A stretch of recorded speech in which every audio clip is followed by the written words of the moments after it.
señor Oscar Cuartango, ex ministro de Trabajo de la provincia de Buenos Aires, a quien le damos la muy, pero muy buenas tardes. Oscar, muy buenas tardes. Ezequiel Cáceres y Diego Rojo los saludan. Muy buenas tardes para ustedes también, es un gusto conversar con ustedes. Para nosotros también un placer poder tenerlo aquí en el aire de AM 1440, esta radio cooperativa de Mar de Ajó, Partido de la Costa, que llega prácticamente a toda la quinta sección electoral, querido Cacho. Dígame, Cacho, justamente hace poco se aprobó la ley de teletrabajo, ¿no? Cuestión que hemos estado abordando varias veces con usted y que también me parece interesante tener su visión con respecto a esta ley. Bueno, casualmente estábamos trabajando en un ámbito que se denominó Punto de Encuentro Teletrabajo, que fue una iniciativa conjunta del Foro para el Día Después, que dirige Jorge Zaccanini, y del Grupo Descartes, que conduzco yo. Y en el interín de esas reflexiones y trabajos sobre el tema del teletrabajo, se hizo un dictamen único, unificando varios proyectos que había en la Cámara de Diputados de la Nación, con que la Comisión de Legislación del Trabajo, que es presidida por Vanessa Siley, y luego se aprobó en la Cámara de Trabajo, en la Cámara de Diputados de la Nación, con un solo voto en contra y unas pocas abstenciones, es decir, prácticamente por unanimidad. Nosotros sacamos un documento en ese ámbito, que bueno, fue suscrito obviamente por Jorge Zaccanini, también por mí, por Raúl Ferrara, que es un compañero mío del Grupo Descartes, por otros integrantes del Grupo Descartes, y merece destacarse que fue firmado también por Omar Plaini, que es el presidente de la Comisión de Legislación del Trabajo del Senado Provincial, y por Soledad Alonso, que es la presidenta de la Comisión de Legislación del Trabajo también de la Cámara de Diputados de la provincia de Buenos Aires.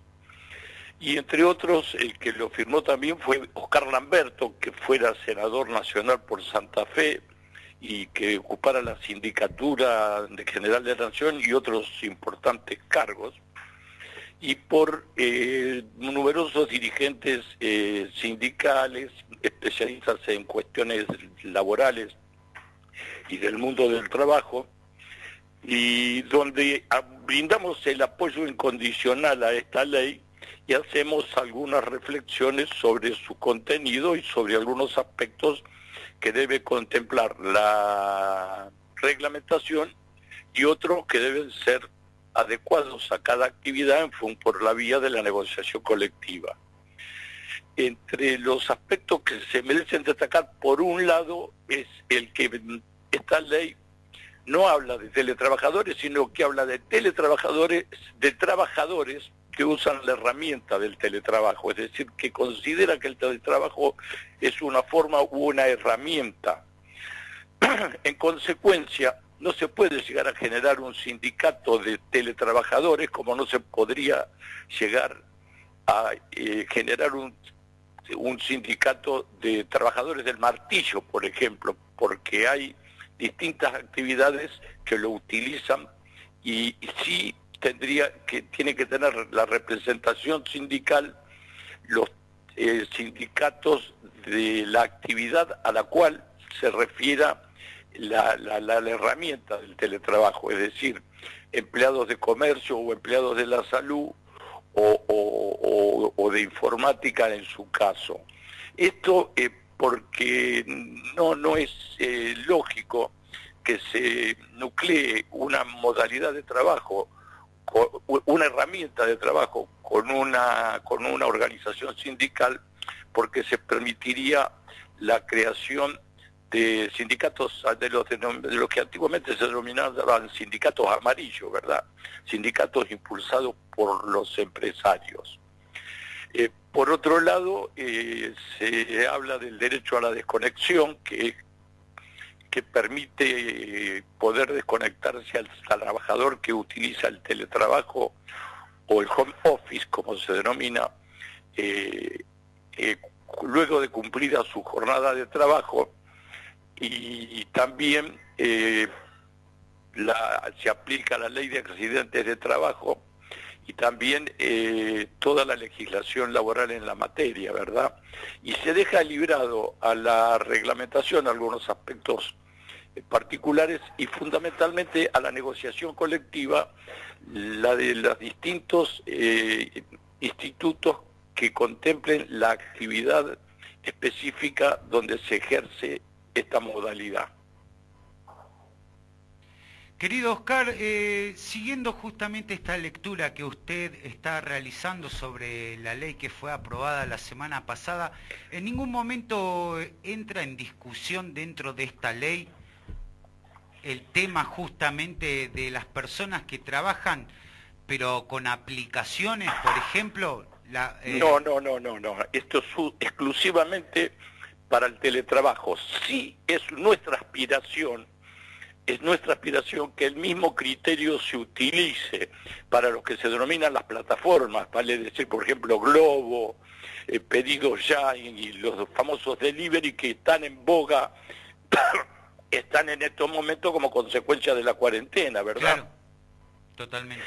En realidad, estas modalidades de trabajo son modalidades que fueron analizadas, por un lado, por el Papa Francisco en la Laudato Si en el año 2015, y por otro lado, por la Organización Internacional del Trabajo en el año 2017, que se creó una comisión, y el año pasado se lo trató en el año del centenario de su fundación. Lo que sucede es que se preveía que en un quinquenio iban a tomar impulso y iban a ocupar espacios importantes estas modalidades, y lo que la pandemia hizo fue detonar y acelerar ese proceso, es decir, era una cosa inesperada la pandemia de coronavirus, y la aplicación de la cuarentena ha hecho que en nuestro país y en otros ámbitos de otros países del mundo se detonara y se aceleraran los procesos que ya habían sido anticipados, pero con un desarrollo mucho más lento, ¿verdad? En el fondo de la cuestión, lo que prevalece es el ángulo o el punto desde el cual nos podemos parar.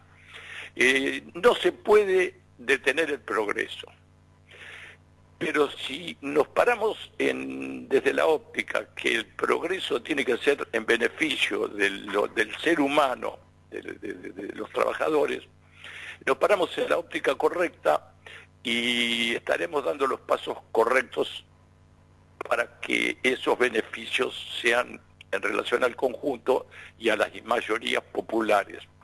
Si nos paramos en la óptica economicista, por ejemplo, que se había parado el gobierno anterior, de Cambiemos, nos estaremos parando en una situación que permite la acumulación de la riqueza en los grandes capitales, es decir, en pocas manos, y en detrimento o en perjuicio o pérdida de derechos del conjunto de los trabajadores y de la sociedad. Esa es la gran disyuntiva, es la eterna disyuntiva de compatibilizar entre el capital y el trabajo, punto de equilibrio. Sí.